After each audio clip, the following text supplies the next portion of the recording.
지난주에는 우리가 이제 호세아를 통해서 우리 예수님이 어떻게 예언되었는가 하는 내용을 우리가 보았고, 그 뒤를 이어서 이제 오늘은 또 요엘서를 통해서 우리 예수님에 대한 내용들이 어떻게 예언되었는지를 한번 생각해 보도록 하겠습니다. 오늘 읽은 그 요엘 2장 28절부터 32절까지 말씀은 많이 알려진 말씀이에요. 우리가 사도행전 2장 17절부터 21절까지 그 사도행전 2장의 오순절에 성령님이 강림하시고, 그때 그 성령님의 강림하심을 설명하면서 바로 이 말씀을 인용했고, 이 말씀의 성취라 이렇게 가르쳐 주었습니다. 그래서 이 말씀을 우리가 한번 보도록 하겠는데, 요엘 그 뜻은, 요는 그 여호와라는 의미고요. 보통 엘 그러면 하나님이니까 그 이름 그 뜻을 그대로 풀어버리면 여호와는 하나님이시다, 이제 그런 뜻을 가진 이름이 바로 요엘입니다. 선지자죠. 요엘에 대해서 뭐 더 이상 많이 알 수 있는 건 없어요. 그냥 아버지 이름만 기록이 되어 있습니다. 요엘서 1장 1절에 보시면 아버지 이름이 부두엘이라 이렇게 기록이 되어 있어요. 그 외에 뭐 이분에 대해서 알 수 있는 것은 거의 없습니다. 요엘 선지자가 활동하던 시기에 일어났던 큰 사건이 이제 하나가 있습니다. 1장 4절, 요엘서 1장 4절을 여러분 한번 보시면요, 어떤 사건이 있었냐면 메뚜기 재앙이라는 게 소위 있습니다. 메뚜기 재앙. 1장 4절에 보시면 팥중이가 남긴 것은 메뚜기가 먹고, 메뚜기가 남긴 것은 느치가 먹고, 느치가 먹는 것은 황충이 먹었다, 이렇게 얘기하는데, 팥중이, 메뚜기, 느치, 황충, 이게 다 메뚜기예요. 메뚜기. 그러니까 메뚜기를 이제 뭐 여러 가지 이제 설이 있지만 메뚜기에 대한 얘기를 하고 있습니다. 우리는 어릴 때 메뚜기 잡아먹었죠. 그죠? 추억의 음식일 겁니다. 아마 그 나이 드신 분들은 논에서 일을 하시면서 메뚜기 잡아가지고 와서 그걸 병에 넣든지 아니면 풀에다 깨든지 갖고 와서 볶아 먹는 아마 추억의 음식. 먹기 힘들더라고요. 지금 먹으려고 하니까. 그 음식이 바로 메뚜기인데, 여기서 말하는 메뚜기는 우리가 먹던 추억의 음식의 메뚜기가 아니라 예전에 우리 그 시골서 보았던 그 메뚜기의 한 그 2배 정도 크다고 보시면 됩니다. 그걸 사막 메뚜기라고 불러요. 사막 메뚜기. 1938년 그 대지라는 그 소설로 노벨 문학상을 받은 분이 한 분 계십니다. 미국의 여류 소설가인데, 그 펄벅이라는 그 여류 소설가입니다. 중국을 배경으로 쓴 소설이 이제 대지라는 소설인데, 이분은 그 미국 남 장로교 그 부모가 선교사입니다. 그래서 아버지도 선교사고 어머니도 선교사고 그 장로교 출신 선교사 밑에서 태어난 사람입니다. 여인인데요. 중국에서 한 40년간 살면서 이 중국을 경험을 하고 동양을 굉장히 사랑했던 그런 여인입니다. 그래서 이제 소설을 쓴 것이 바로 대지라는 소설인데, 그 소설에 보시면 그 중국에 메뚜기 재앙이 몰려온 것을 언급을 하고 있습니다. 이게 중국에 이렇게 메뚜기가 이렇게 오는데 뭐라고 표현했냐면 이렇게 썼습니다. 메뚜기가 막 떼걸려 올리니까 세상이 깜깜해지고, 세상이 다 이렇게 태양을 가려버리니까 메뚜기가 깜깜해지고, 그 메뚜기가 내려앉은 곳은 잎사귀가 하나도 없다. 잎사귀를 볼 수가 없다. 그리고 졸지에 메뚜기가 지나가는 자리는 다 황무지로 변했다. 그렇게 써놓고 있습니다. 사막 메뚜기가 얼마나 무서우냐면, 그러니까 1헥타르, 그러니까 1헥타르면 보통 우리가 여러분 그 축구장 가잖아요. 축구장보다 약간 좀 이렇게 큰 그 공간이라고 보시면 됩니다. 축구장보다 약간 큰 공간에 메뚜기가 얼마 정도 이렇게 그 차지하게 되냐면, 보통 다니는 것이 8천만 마리 정도랍니다. 그러니까 그 축구장만한 이렇게 한 8천만 마리가 들어가 있다고 생각해 보세요. 그런데 이게 하루 먹어치우는 양이 3,500명이 먹을 수 있는 사람들의 분량을 먹어치워 버립니다. 이게 지나갑니다. 이 메뚜기의 이동이 하루에 보통 150km에서 한 200km 정도 이렇게 지나가게 되는데, 이 사막 메뚜기의 수명이 보통 3개월에서 한 6개월 정도 됩니다. 이게 싹 지나가지 않습니까? 나만 하는 게 없습니다. 무섭습니다.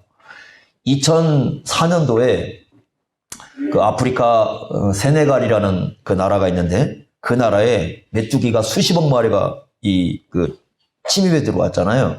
그때 그 세네갈 사람들이 먹어야 할 곡식 4분의 1을 다 먹어치웠습니다. 한 번 지나가고 나서요. 무섭습니다. 이게 메뚜기 재앙이라는 게 우리는 추억의 음식으로 경험하지만 보통 아프리카나 중국에서 경험하는 메뚜기라는 것은 재앙입니다. 한 번 지나가고 나면 모든 걸 다 휩쓸어 버립니다. 그럴 정도로 무서운 게 바로 메뚜기 재앙입니다.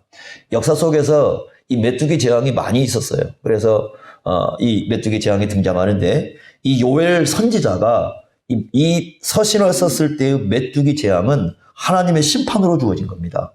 아마 이 말씀을 들은 이스라엘 백성들은 메뚜기 재앙하면 뭘 생각하냐면 그 출애굽 당시에 애굽에 내렸던 그 재앙 중에 하나가 메뚜기잖아요. 그 메뚜기를 생각했을 거예요. 그래서 그 애굽에 내렸던 메뚜기를 생각했을 텐데 그 메뚜기가 이스라엘 나라를 이렇게 휩써 버린 겁니다. 그러면서 메뚜기 재앙을 통해서 뭔가를 교훈해 주고 있어요. 그러니까 메뚜기를 통해서 너희들이 좀 기억할 것이 있다. 근데 사람이요, 이 가장 무감각해질 때는 언제냐면요, 어떤 것을 통해서, 어떤 그 아픔을 통해서 교훈을 해주고 있는데 그걸 못 깨달을 때거든요. 근데 이 요엘 선지자도 이제 그런 부분을 지적을 해주고 있는데 그 메뚜기 재앙이 끝이 아니라는 겁니다. 메뚜기 재앙은 세상에서 경험하는 거잖아요. 예? 지나가다가 경험하는 거지만 그것이 끝이 아니라 더 무서운 일이 발생할 수 있다는 것을 경고를 해주고 있습니다. 그것을 요엘서는 뭐라고 표현하냐면 여호와의 날이라고 표현합니다. 여호와의 날. 여호와의 날에 하나님의 심판이 임한다라고 말씀해주는 두 군데를 우리가 보겠습니다. 요엘서 1장 15절 한번 보세요. 요엘서 1장 15절. 자, 이렇게 말씀을 했습니다. 슬프다 그날이여. 뭐가 가까웠다고 그러냐면 여호와의 날이 가까웠으니 곧 멸망같이 전능자에게서, 전능하시는 하나님으로부터 그 말이죠. 전능하시는 하나님으로부터 그 여호와의 날에 임할 거고 그날은 뭘 경험할 것이다. 사람들이 슬픔을 경험할 것이다. 멸망이 있기 때문에 이렇게 설명을 해주고 있습니다. 그 다음에 요엘서 3장으로 한번 가보세요. 3장 14절 한번 보세요. 자, 여기는 3장 14절은 단지 일부가 아니라 전 민족을 하나님이 심판할 것이다 라고 말씀을 해주는데 3장 14절 이렇게 말씀합니다. 사람이 많으며 심판의 골짜기에 사람이 많으며 심판의 골짜기에 여호와의 날이 가까웠다 이렇게 말씀하죠. 그 다음에 해와 달이 캄캄하며 별들이 그 빛을 거두도다 이렇게 말씀을 합니다. 그러니까 지금 이 1장에서 여호와의 날이 임할 것이다 이렇게 얘기하고요. 그 다음에 3장에서는 온 민족을 심판할 때가 있을 것이다 이렇게 말씀합니다. 그 사이에 있는 말씀이 오늘 읽은 2장 28절부터 32절까지 말씀이에요. 그러니까 이게 어느 문맥에 있는가를 여러분들이 이해를 하시고 보셔야 이 말씀의 메시지를 좀 이해할 것 같아요. 그래서 무엇을 말씀하고 있고 무엇을 예언하고 있는가 하는 것을 우리가 이 말씀을 통해서 한번 보도록 하겠습니다. 자, 28절 한번 다시 와보십시오. 2장 28절에. 자, 그 후에 이렇게 말씀합니다. 그 후에. 그 다음에 29절에 그때 이렇게 말씀했어요. 그러니까 28절, 29절 그 후에 그때에는 1장과 3장에 의하면 뭐와 연관이 있다는 걸 생각을 해야 돼요? 여호와의 날, 여호와의 날. 그 여호와의 날과 관계 있다고 여러분들이 보셔야 됩니다. 시간에 대한 얘기를 하고 있으니까. 그런데 이 말씀을 우리가 중요한 게 뭐냐면 이 2장 28절 그 후에라는 말씀을 사도행전 2장 17절에 뭐라고 바꿨느냐면 이 말씀을 말세라고 바꿔버렸어요. 말세. 의도적으로 바꾼 거죠. 베드로가 설교하면서 그 후에라는 말씀을 말세라고 바꿈으로써 이 말씀에서 말씀하고 있는 여호와의 날의 1차적인 의미는 언제라는 걸 가르쳐 줍니까? 오순절에 성령이 강림하실 때라는 것을 알려주고 있습니다. 그래서 이 말씀을 바꾸어가지고 이제 베드로가 뭐라고 하느냐면 성령이 임하시는 사건이 어떤 의미가 있느냐? 말세다. 말세. 말세가 시작되었다. 종말이 시작되었다. 이렇게 얘기하는 거죠. 여러분 그 히브리서 9장 26절에 보시면 이렇게 표현했습니다. 세상 끝. 이렇게 세상 끝. 영화 여러분 끝날 때 되면 뭐라고 씁니까? 더 엔드라는 말을 쓰죠. 거기 엔드 끝이라는 말을 쓰잖아요. 끝이라는 겁니다. 그러니까 드라마로 얘기하자면 영화로 하자면 끝장면. 그러니까 지금 우리가 살고 있는 시대가 어떤 시대냐면 끝장면이에요. 하나님의 그 역사 가운데는 끝장면에 살고 있어요. 예수님이 오시고 십자가에 죽으시고 하늘에 오르시고 성령님이 임하셨어요. 이 시대가 무슨 시대냐? 종말 시대라. 끝시대예요. 끝시대. 종말 시대입니다. 이게 시작되었습니다. 이미 시작되었다고 말씀합니다. 개인적인 종말을 얘기하는 게 아니에요. 그러니까 개인적인 종말이라는 건 뭡니까? 자기가 죽을 때를 얘기하는 거잖아요. 뭐 개인이 죽을 때는 어느 때든지 죽을 수 있습니다. 그런데 여기서 말하는 예수님이 말씀하는 종말은 그런 종말이 아니라 역사적 종말. 지금 이 시대가 이렇게 진행이 되고 있는데 이 시대가 끝이 왔다. 이 시대가 종말이 왔다. 이렇게 얘기합니다. 그래서 우리가 살고 있는 시대가 어떤 시대라고 말씀해 주시냐면 종말 시대예요. 종말 시대. 그러니까 이 말씀은 28절부터 32절까지는 결국 어떤 시대에 해당되는 말씀이라고 볼 수 있냐면 종말 시대. 그러니까 우리에게 가장 중요한 말씀이 될 수가 있는 거죠. 우리가 그러면 종말 시대에 뭘 해야 되는지, 어떤 일이 발생하는지 이것을 가르쳐주고 있는 말씀이 바로 이 말씀입니다. 그래서 이 종말 시대에 대한 그 의식을 갖도록 하는 그런 말씀입니다. 사람들이 뭐 항상 그 어려우면 말세야 말세 이렇게 얘기하지 않습니까? 근데 그 우리 시대만 말세라고 하는 게 아니라요. 옛날 1세기에도 보면 사람들이 힘들면 말세야 말세야 항상 말세라고 자기 시대를 인식을 했어요. 뭐 그런 것 같아요. 성경적이지 성경을 본 사람들은 아니지만 자기 시대를 말세라고 인식하고 사람들이 살았는데 정말 종말 시대는 시작이 되었습니다. 말세가 시작이 되어서 우리는 그 종말 시대에 지금 살아가고 있습니다. 여러분들이 지금 벌어지고 있는 현실, 우리가 나아가고 있는 현실, 사회 속에서 일어나고 있는 현실을 잘 들여다보시면 그 요한계시록에서 얘기하고 있는 그 종말 시대와 같이 가고 있다는 것을 아마 눈여겨볼 거예요. 그러니까 요한계시록을 모르면은 지금 시대에 대해서 잘 파악을 못할 거예요. 근데 요한계시록을 여러분들이 가만히 들여다보시면 우리가 가는 시대가 보여요.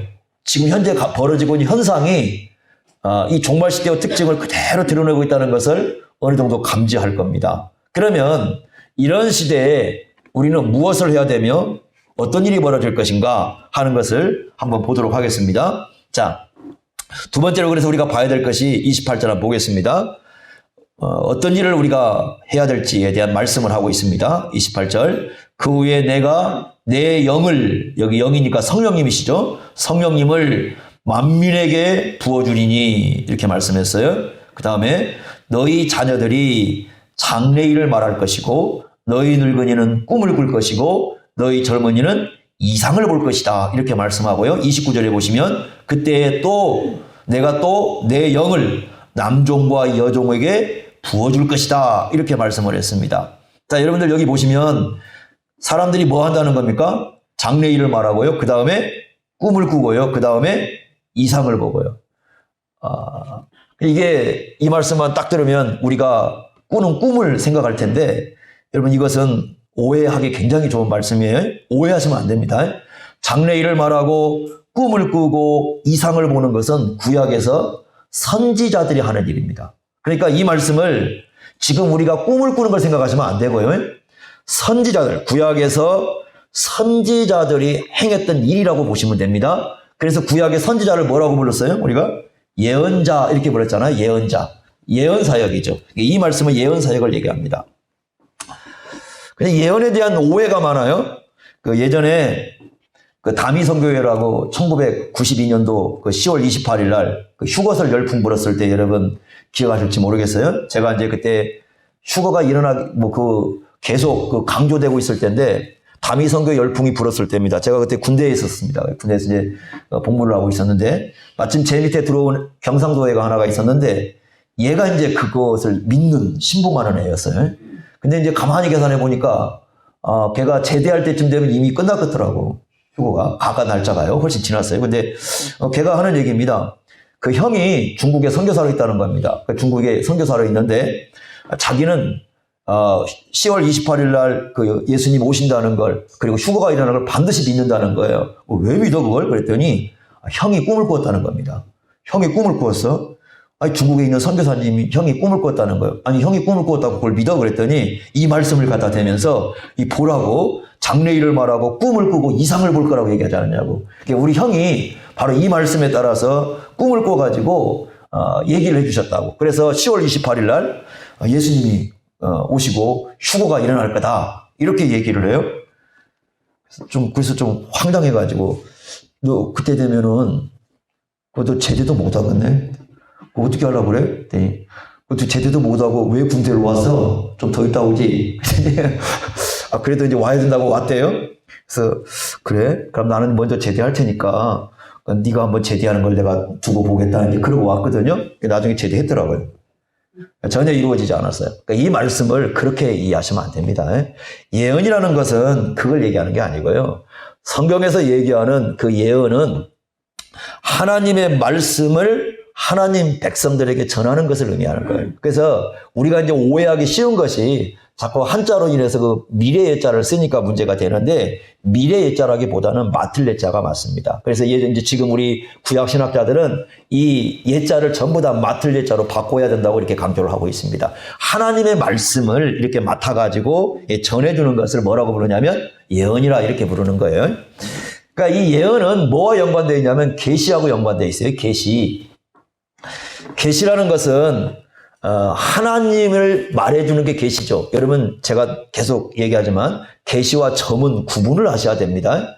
계시는 누구에 대한 얘기를 하는 겁니까? 하나님에 대한 얘기를 하는 거예요. 그래서 하나님이 어떤 분이고 하나님의 역사가 어떻게 진행이 되고 말해주는 걸 뭐라고 불러요? 그걸 계시라고 부르는 거고, 점이라는 건 뭐냐면 내 미래예요. 내 미래. 내 미래가 어떻게 될 건가? 나 어떻게 될 것인가? 그래서 미래를 얘기하면서 너 앞으로 미래에 이렇게 살아가면 화가 있을 것이고 이렇게 살아가면 복이 있을 거야. 그러니까 너 화를 면하려면 이렇게 해야 돼. 뭐 이런 거 얘기하잖아요. 그죠? 너 앞으로 미래에 좀 잘 되려면 내 말을 들어. 어떻게 해야 되는 줄 알아요? 요렇게 해. 그러면 앞으로 하나님께서 너에게 복을 줄 거야. 이렇게 얘기하는 사람들 있잖아요. 요건 전부 다 뭐와 연관되어 있는 거예요? 점치는 거예요. 그건 예언이 아닙니다. 예언자가 아니에요. 그것은 점쟁이들이 하는 거예요. 점쟁이들은 다 그러잖아요. 점쟁이들은요, 아마 사람들이 그 점쟁이 찾아갈 때 신에 대해서, 그러니까 점쟁이가 섬기는 신에 대해서 궁금해서 가는 사람 하나도 없어요. 다 뭐에 대해서 궁금해서 가요? 자기 미래에 대해서 궁금해서 가요. 나 앞으로 어떻게 될 겁니까? 내 미래에 뭐가 될 겁니까? 뭐 그런 거 하러 가잖아요. 그러니까 그런 것을 예언이라고 얘기하는 사람들은 정말 이 점쟁이가 하는 것을 하는 거고요. 이 성경에서 말하는 계시는 그걸 얘기하는 게 아니에요. 성경에서 말하는 계시는 우리 미래를 얘기하는 게 아니라, 물론 미래가 포함되어 있어요. 포함되어 있지만 성경에서 말하는 계시는 누굴 가르쳐 주는 거라고요? 하나님을 가르쳐 주는 거예요. 하나님의 그 역사, 하나님이 무엇을 할 건가, 이런 걸 가르쳐 주는 거예요. 성경은 내일에 대해서 뭐라고 얘기합니까? 내일은 누구의 영역이에요? 하나님의 영역이니까 알 수 있어요, 없어요? 없어요. 근데 제가 뭐 이렇게 이제 재미적으로 얘기하는데, 주로 이제 그 예언 사역을 한다 하시는 분이지 않습니까?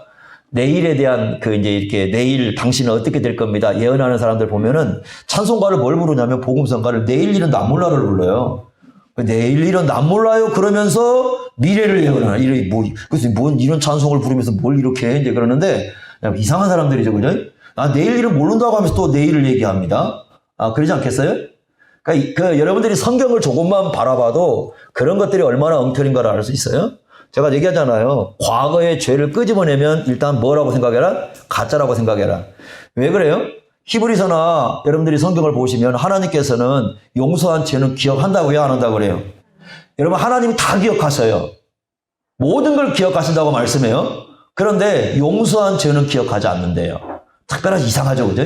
다른 거 다 기억하는데 용서한 죄는 기억하지 않는데요. 그러죠? 그런데 희한하게 뭐냐면 그런 사람들이 왜 과거의 죄를 다 끄집어내는지 모르겠어요. 하나님은 기억하지 않는다고 하시는 말씀을 자기들은 다 끄집어서 얘기합니다. 그런데 또 희한한 게 뭐냐면 이 사람들은 뭘 좋아하냐면 자기를 맞추는 걸 좋아해. 내 과거의 죄를 맞췄어. 과거의 죄를 맞췄으니까 무엇도 맞출 거라고 생각해요? 미래도 맞출 거라고 생각해요. 그러니까 이상한 논리에 빠져요. 그게 바로 뭐냐면 점을 치는 거예요. 계시는 그런 얘기하는 게 아니고요. 계시는 하나님을 얘기해 주는 것이고 하나님이 어떤 분인가를 얘기해 주시는 겁니다. 한번 가봅시다. 자, 이 말씀이 성취가 되는데요. 사도행전 2장으로 한번 가보겠습니다. 한번 우리가 보겠습니다.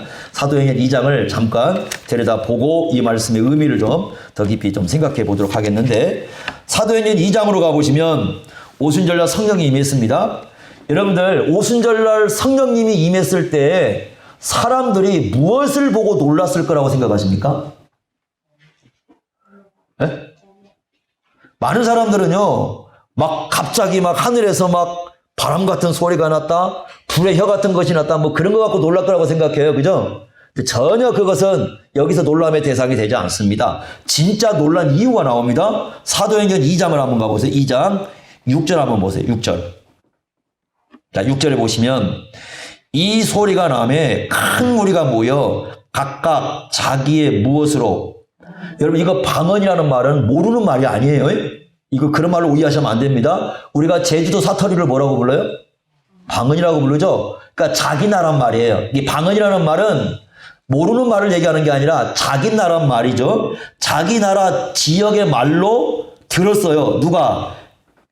제자들이 말하는 것을 듣고 지금 그 듣는 사람들이요. 9절부터 10절까지 11절까지 보면 15개국의 나라가 나와요. 15개국의 나라가 나오는데 그 사람들이 제자들이 말하는 걸 들었는데 다 누구 나라 말로 해요? 자기 나라 말로 해요. 그게 이상해요. 7절 보세요. 다 놀라 신기하게 해요. 그러니까 뭐가 신기하냐면 바람이 신기한, 바람 같은 것이 신기한, 소리가 신기한 것도 아니고 불의 혀같이 보이는 게 신기한 것이 아니라 자기 지역 말로 얘기해 주는 게 그게 신기한 거예요. 그러죠? 7절에 뭐라고 있습니까? 지금 말하고 있는 사람들은 다 어디 사람들이에요? 갈릴리 사람들인데 갈릴리 사람들 갈릴리 말하고 하고 있잖아요. 그런데 듣기는 누구 나라 말로 들어요? 자기 나라 말로 들은 거예요. 그래서 8절에 이렇게 얘기합니다. 우리 각 사람이 난곳 방언으로 듣게 되는 것이 어찌 된 거냐. 그러니까 이게 무슨 말이냐면 사도들은 자기 갈릴리 말로 이렇게 하고 있는데 듣는 사람들이 다 누구 말로 하고 있어요? 자기 나라 말로 듣고 있어요. 쉽게 얘기하면 이렇습니다. 제가 만약에 한국말로 설교를 하고 있어요. 근데 거기에 일본 사람, 미국 사람, 중국 사람 다 와 있어요. 일본 사람은 무슨 말로 들어요?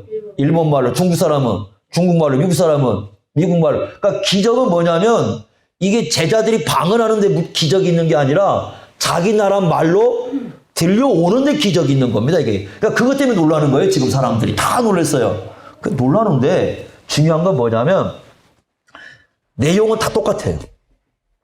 그러니까 15개국 사람들 듣긴 하지만 내용은 다 똑같아. 그 내용이 뭐냐면 2장 11절 한번 보세요. 자, 이렇게 얘기합니다. 그 15개국 나라가 9절부터 11절까지 언급을 하고요. 그레데인과 아라비아인들이라 그러면서 우리가 다 우리의 각 언어로 듣는다. 그 분명히 얘기하죠. 방언이 뭔가? 우리의 각 언어로 뭘 듣는다고요? 하나님의 큰 일을. 하나님의 큰 일에 대한 얘기를 들어요. 이걸 영어 성경에서는 위대한 행위, 하나님의 위대한 행위로 번역을 했는데 하나님의 위대한 행위를 들어요. 그게 뭐냐면요. 하나님의 큰 일, 위대한 행위는 우리가 그걸 뭐라고 부르냐면 할렐 찬송이라고 그래요. 할렐 찬송. 여러분 구약에 가면 시편에 가면 할렐루야 하고 부르는 찬송 있죠? 아십니까? 할렐루야 부르는 찬송 있잖아요. 어느 부분을 했는지는 몰라요. 왜냐하면 구체적으로 언급을 안 했으니까 어느 부분을 했는지는 모르지만 여러분 그 당시에 그 사람들은 성경을 갖고 있지 않았잖아요. 그러니까 전부 다 하나님의 말씀을 거의 어디다 갖고 있었어요? 이 마음속에 시편 같은 경우를 다 마음속에 갖고 있지 않겠습니까? 그런데 아마도 학자들은 뭘 얘기했을 거라고 보냐면 시편 113편에서 118편 여기 할렐루야 시편이거든요. 그래서 그 할렐 시편이라고 부르는 건데 그 할렐 찬송을 얘기했을 거라고 봐요. 그러니까 다 자기 나라 말로 들렀는데 자기들이 알고 있는 내용들이야. 모르고 있는 게 아니라 다 알고 있어. 그 알고 있는 총 주제가 뭐라고요? 하나님의 큰일이에요. 그런데 베드로가 이제 그때에 나서가지고 설교를 합니다. 자, 하나님의 큰일, 구약에서 얘기했던 그 하나님의 큰일, 다시 말하면 할렐 찬송에 대해서 이 사람들이 와, 아니 저걸 갖다가 우리나라 말로 다 알아듣게 저렇게 하네? 그랬을 때 베드로가 설교를 합니다. 야, 구약에서 예언했던 그 하나님의 큰일이 뭔지 아느냐? 지금 이때 벌어지고 있다. 이때 벌어지고 있는 게 바로 뭐냐면 예수님이 십자가에 죽으시고 예수님이 부활하시고 예수님이 하늘에 가시고 누굴 보내셨다? 성령을 보내셨다. 뭘 하고 있습니까? 베드로가 설교를 합니다. 그 베드로가 설교를 하는데 여러분 우리가 잘 기억할 게 뭐냐면요. 이 3,000명이 회개할 때는요.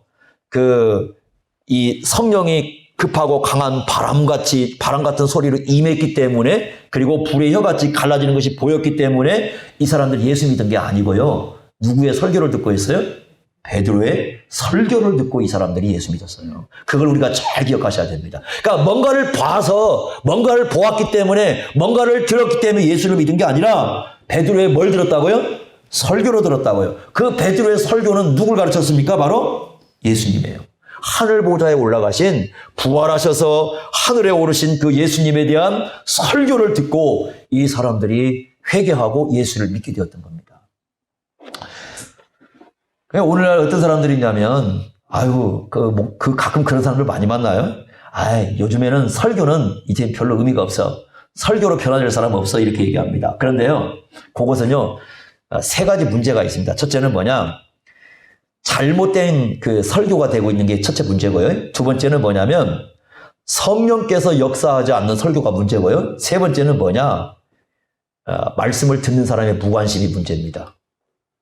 이 세 가지 중에 하나에 걸리면 그런 얘기 나옵니다. 그런데요, 정말 올바른 말씀이 선포가 되고 성령이 역사하고 회중들이 말씀에 관심을 가지면 말씀은 지금도 사람을 어떻게 할 수 있어요? 변화시킬 수 있어요. 과거에 우리 신앙의 선배들은요, 주일날 말씀을 듣지 않습니까? 여러분들이 대개 이렇게 설교를 들을 때요, 이 설교 한 편을 가지고 어느 정도 기억하냐면, 기억력이 좋고 집중하는 사람은 25% 정도 기억합니다. 제가 지금 설교를 해도요, 75% 다 까먹어요, 여러분들. 어떻게 하면 듣고 나가는 동시에 다 잃어버릴 거예요. 그러니까 여러분들이 설교 들으러 올 때는 몇 프로 들으려고 생각하고 오시면 돼요? 25%. 내가 25%만이라도 기억해야겠다. 그래야 마음을 먹어야 이 설교가 기억에 남아요. 그런데 그걸 가지고 가서 어떻게 하냐면 집에 가서 저녁 식사를 하면서 가족끼리 그 설교의 내용을 서로 대화를 합니다.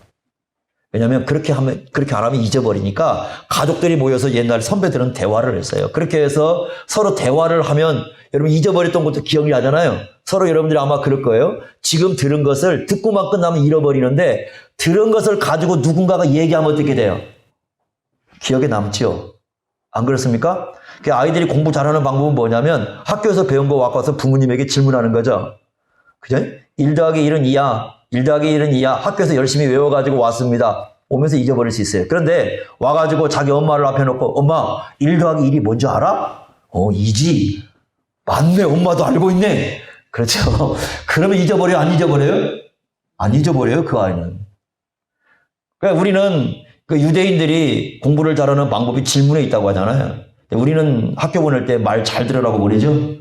유대인들은 뭐라고 보낸다고요? 선생님한테 뭐라고요? 질문하라고. 그러니까 끊임없는 대화, 그게 이제 이루어질 때 이 설교도 기억에 남는 겁니다. 자, 그런데 이제 여기서 중요한 건, 이제 공적으로 이렇게 하나님의 말씀이 선포가 됩니다. 그런데 이제 그 말씀을 듣는 사람들은 어떻게 해야 되느냐? 이 사람들이 해야 할 일이 뭐냐면 선지자 사역을 하는 거예요. 이게 중요한 겁니다. 아까 장래일을 말하고 꿈을 꾸고 그 다음에 이상을 보는 게 누구 사역이라고요? 선지자 사역이요. 선지자는 뭐 하는 사람들이에요? 하나님의 말씀을 대변해서 전하는 사람들이죠. 자, 그런데 잘 보세요. 아까 요엘서에서 선지자 사역을 누가 감당한다고요? 누구라고 그랬습니까? 거기? 바로 기억이 안 나시죠? 예, 바로 이것입니다. 여러분들이 읽으면서도 기억이 안 나는 거죠. 자, 누구죠? 자녀들, 늙은이들, 젊은이들, 그 다음에 남종과 여종들. 여러분, 남종과 여종들은요, 1세기에 자유가 없는 사람들입니다. 그러니까 이게 무슨 말이냐면, 자녀들도요, 크게 옛날에는 부모들에게 다 종속되어 별로 없었어요. 근데 자녀들도 그렇고, 늙은이도, 젊은이도, 나이 드신 분들은 이게 돌아다니기가 쉽지 않습니다. 그런데 그런 분들, 젊은이들, 남종과 여종들 자유가 없지만, 그들 모두가 다 이제 무슨 사역을 한다고요? 선지자가요. 선지자 사역을 합니다. 이게 정말 중요한 겁니다. 모두가 다 이제 선지자가 된다는 거예요. 그래서 목사는 공적으로 여러분들에게 말씀을 전하는 직분이에요. 그러니까 직분으로서 말씀을 전한다는 목사지만 저나 여러분은 다 이 말씀 앞에서 이제 어떤 사람이 됩니까? 선지자예요, 선지자. 네? 그 의식을 갖고 살아야 된다는 거예요. 의식을 갖고. 그러니까 선지자라는 것은 직분으로서 선지자를 얘기하는 게 아니에요. 선지자의 일을 하는 거예요. 선지자의 사역을 감당하는 겁니다. 신사도 운동하는 거 아니에요? 신사도는 맨날 그 남이 안 보는 거 보고 남이 안 들은 거 들으려고 하잖아요. 이건 그게 아니라 뭘 전하는 거라고요? 우리가 예언이 뭐라고요? 하나님이 이미 주신 말씀을 전하는 거예요. 그래서 사도행전 8장 4절에 보면 흩어진 사람들이 뭐 하느냐? 복음을 전합니다. 흩어진 사람 이름 몰라요.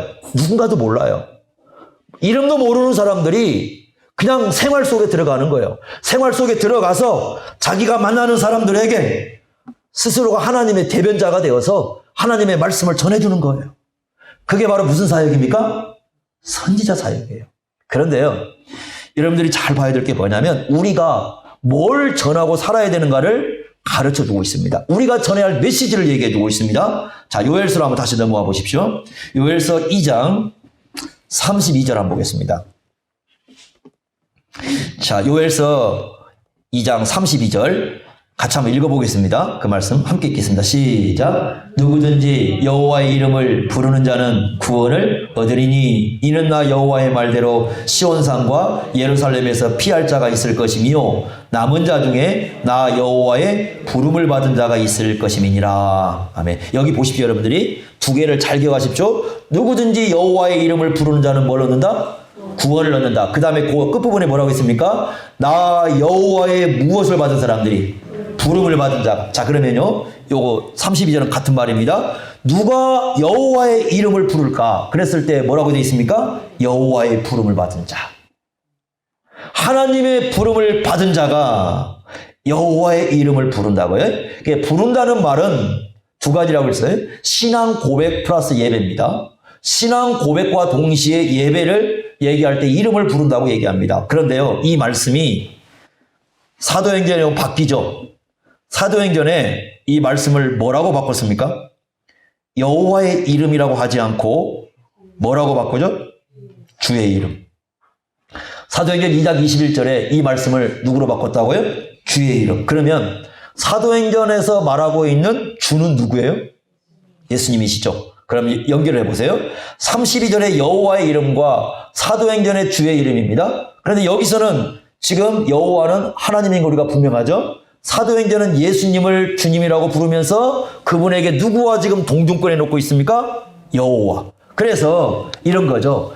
예수님을 주님으로 고백한다는 의미는 뭐냐 했을 때 예수 주님으로 믿어 그러면 구원받아 이게 아니고 예수를 주라고 고백한다는 의미 속에는 예수님을 하나님으로 고백하는 거예요. 참 하나님으로. 당시 사람들은 그냥 예수님이 사람으로 보였지 않습니까?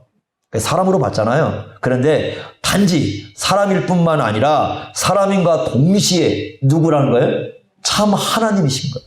하나님이시기 때문에 우리의 예배의 대상이 되시는 겁니다. 그래서 예수님을 신앙 고백하고 예수님을 하나님으로 고백합니다. 자, 그럼 정리해 보겠습니다. 하나님의 부름을 받은 사람은 모두가 다 누굴 믿게 되어 있다?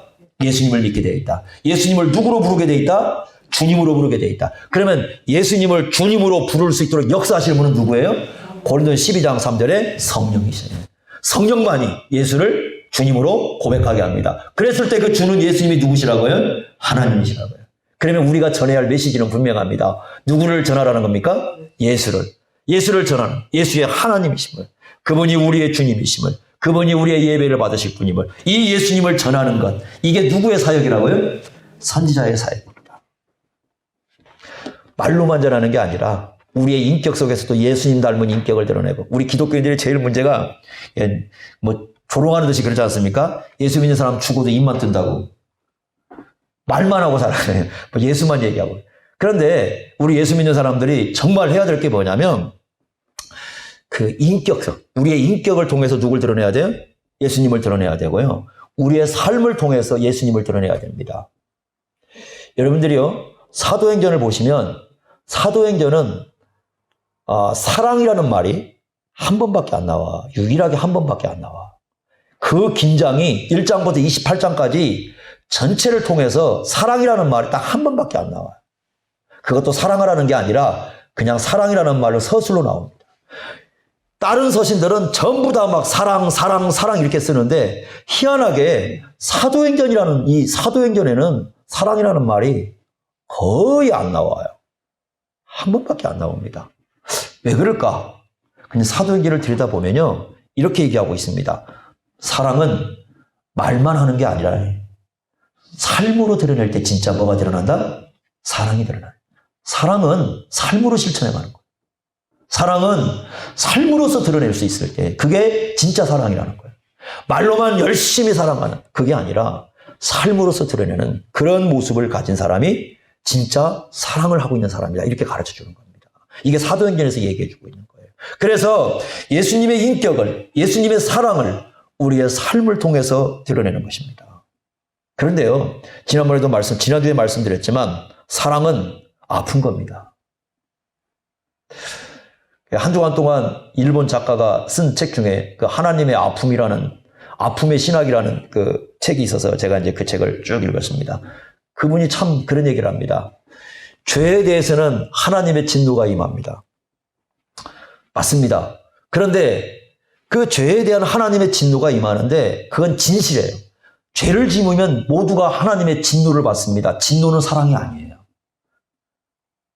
그 하나님의 진노를 넘어섰을 때, 그 진노받는 사람이 있을 때, 그 진노를 이겨내려고 했을 때, 거기에 이제 진짜 사랑이 나오는 겁니다. 그래서 그 진노를 이겨낼 수 있도록 하나님께서는 아들을 보내셨고, 그 하나님의 아들이신 예수님의 십자가를 지셨고, 그 십자가로 말미암아 죄인을, 악인을 하나님께서 사랑하신단 말이죠.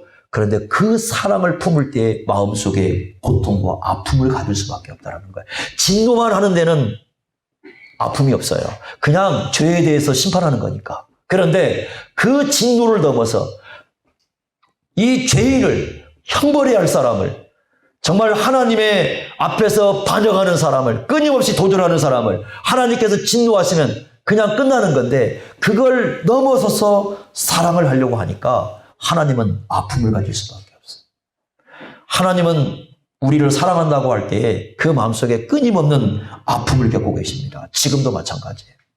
우리는 끊임없이 하나님을 향해서 얘기합니다. 하나님 어디 계시냐고, 하나님 뭐 하시냐고, 하나님이 계시다면 이럴 수 있냐고. 늘 우리는 일만 생기면 하나님을 탓합니다. 우리는 일을 생기면 하나님을 외면해 버립니다. 우리는 일만 생기면 하나님에 대해서 우리는 모른 척 해버립니다. 날마다 하나님이 없어도 사는 것처럼 살아가 버립니다. 그런데 그런 사람들을 끊임없이 하나님은 그 성실하심 때문에, 그 헤세드라는 그 끊임없이 변함없는 그 사랑 때문에, 그 마음 때문에 우리를 끊임없이 사랑하시고 계시는 거죠. 거기에서 하나님은 아픔을 겪을 수밖에 없는 거예요. 그 아픔을 느끼는 사람이 하나님의 사랑에 대해서 올바로 이해할 수 있다, 이렇게 얘기합니다. 자, 여러분, 그 하나님께서 우리를 사랑하시기에 우리에게 예수님 믿게 해주셨고요. 그리고 이 세상 사람들 끊임없이 사랑하시기에 그들에게 누굴 전하도록 하십니까? 예수님을 전하도록 하십니다. 그 예수님을 전하도록 우리를 부르신 거죠. 이제는 모든 사람들이 예수님을 전할 수 있도록 선지자로 부르신 거죠. 지금 한국교회의 위기는 패배감입니다. 무력감입니다. 스스로 포기했습니다. 교회가 지금, 여러분, 교회마다 큰 타격을 입었어요. 그런데 문제는 뭐냐면 스스로가 포기해버렸어요. 스스로가 지금 교회에 대해서 포기하고 있습니다. 무력감에 패배하고 있습니다. 우리가 아까 불렀던 시편 찬송가 20편을 보시면 여러분 4절에 그런 얘기를 하고 있습니다. 4절 그 찬송을 보시면 뭐라고 말씀하냐면 넘어진다는 거예요. 우리 그리스도인들은 넘어질 수 있어요. 하나님 백성들도 세상 살면서 넘어집니다. 넘어지고 넘어지지만 하나님께서는 다시 일으켜 세우신다는 거예요. 넘어질 수 있지만 또 일으켜 세워주십니다. 이게 하나님의 역사예요. 하나님은 우리를 사랑하는 걸 포기하지 않기에 넘어지면 이렇게 세우시고 넘어지면 이렇게 세우시는데 문제는 뭐냐면 우리 스스로가 우리 자신들에 대해서 절망하는 겁니다. 우리 스스로가 패배감을 갖고 우리 스스로가 무력감을 가지고 있다는 거예요. 예전에는 위기가 오면 하나님을 붙잡고 기도합니다. 하나님의 사랑을 생각하면서 끊임없이 하나님께서 우리를 사랑해 주시기를 기도합니다. 근데 지금은 무력감에 패배감에 이 기독교인들이 빠져있기 때문에 기도도 하지 않아요. 한국교회 위기는 지금 이 교회가 무너지는 데 있는 게 아니라 무너지는 교회를 보면서도 우리가 기도하지 않는 데 있습니다. 성령님의 역사를 강구하지 않는 데 있습니다. 여러분, 심판의 나팔은 울릴 겁니다. 아까 요엘서에서 얘기하는 것처럼 언젠가는 얼마 남지 않았다고 보여주는데 심판의 나팔은 울릴 겁니다. 그날은 언제인지 우리 모릅니다. 분명한 것은 하나님의 말씀은 진실하다는 것이고 하나님의 말씀대로 우리는 지금 종말시대에 살고 있는데 이 종말시대는 언제가 끝이 날 때가 있다는 겁니다. 그러면 그때까지 하나님께서 우리를 이 땅에 두신 목적은 무엇이냐면 우리로 하여금 바로 선지자 사역을 감당토록 하시는 거예요. 그때까지는 아직은 우리가 여러분 포기할 때가 아니라는 겁니다. 아직은 종말이 이게 세상이 끝나질 않았어요. 아직은 하나님께서 은혜를 주고 계시다는 겁니다. 아직은 하나님께서 소망을 갖고 계시다는 겁니다. 아직 이 땅이 끝나지 않았다는 것은 이 전 세상에 심판이 임하지 않았다는 것은 하나님의 역사가 아직은 끝나지 않았다는 겁니다. 아직은 성령의 역사가 끝나지 않았습니다. 우리가 그것을 바라보고 우리는 또다시 우리에게 주어진 사명을 생각을 해야 됩니다. 그래서 비록 우리는 많은 걸 할 수 없지만 나가서 뭘 한다, 선교한다, 여러분 그것이 지금 중요한 건 아니고요. 우리가 만나는 사람들, 우리가 대하는 사람들, 우리가 가까이 하고 있는 사람들, 그 한 사람 한 사람들에게 우리가 예수를 얘기해 주는 거예요. 온유한 마음으로 예수를 얘기해 주는 거예요. 듣지 않습니다. 듣지 않으면 또 그 사람을 위해서 기도하는 겁니다. 그 사람의 영혼을 품고 그 사람의 마음을 품고 그 사람을 사랑하는 마음을 갖고 기도하는 겁니다. 우리가 포기하지 않으면 됩니다. 우리가 포기하지 않으려면 하나님이 우리를 포기하지 않을 뿐 아니라 세상도 포기하지 않고 있다는 걸 알아야 됩니다. 하나님이 부른 사람이라면 누굴 믿게 되어 있어요? 예수님 믿게 되어 있습니다. 언젠가는 예수님께 돌아오게 되어 있습니다. 우리가 그들을 포기하지 않는 겁니다. 우리가 포기하면 세상 사람은 정말 소망이 없습니다. 왜냐하면 우리에게 복음을 맡겼기 때문에 우리가 포기하지 않을 때 세상도 포기하지 않습니다. 세상이 무너지는 건 우리가 무너질 때입니다. 그래서 우리가 포기하지 않아야 됩니다. 우리가 포기하지 않으려면 하나님을 바라보셔야 됩니다. 하나님이 끝까지 포기하지 않고 있다는 걸, 성령께서 포기하지 않고 계시다는 것을, 예수님이 포기하지 않고 계시다는 것을 우리가 알아야 됩니다. 그 증거는 뭐냐? 아직 지구는 종말은 오지 않았습니다. 아직 이 땅의 심판으로 인해서 끝나지 않았습니다. 그때까지는 포기하지 않은 것입니다. 하나님께서 아직은 은혜를 주고 싶으신 것이고 아직은 사랑을 하고 계시는 것이고 아직은 사람들을 주님께서 바라보고 계시는 겁니다. 그 하나님의 마음을 품고 우리가 사람들을 대해야 되고 사람들을 만나야 됩니다. 그것이 우리 그리스도인들이 지금 해야 할 일입니다. 여러분, 위기는 위기입니다. 세상도 위기고 교회도 위기입니다. 그러나 세상은 스스로 위기를 딛고 일어설 수 없습니다. 세상은 넘어지면 못 일어납니다. 넘어질 때 다시 또 일어날 수 있는 존재는 기독교인들밖에 없습니다. 왜냐하면 우리를 향해서 내미는 하나님의 손길이 분명히 있기 때문입니다. 그래서 여러분, 우리 스스로가 포기하시면 안 됩니다. 우리 스스로가 사람들에 대해서 무력감을 가지면 안 됩니다. 끊임없이 기도하면서 우리 예수 그리스도를 전하는 선지자 사명, 그 사명을 감당해야 될 것입니다. 이것이 바로 요엘서가 우리에게 보여주시는 말씀이고 우리가 어떻게 살아야 되는가, 이 종말시대를 가르쳐주는 말씀입니다. 여러분, 포기하지 마시고 끝까지 하나님이 포기하지 않는 한 포기하지 마시고 끝까지 가시기 바랍니다. 그것이 우리 그리스도인이 해야 할 일이라는 걸 잊지 마시기 바랍니다. 기도하겠습니다. 하나님 아버지, 오늘 요엘서의 말씀을 통하여 우리에게 주시는 메시지를 듣습니다. 세상도 교회도 위기라고 하지만 그러나 또한 하나님께서, 성령님께서, 예수님께서 그 포기하지 않는 사랑으로 우리를 돌보고 계심을 저희들이 믿습니다.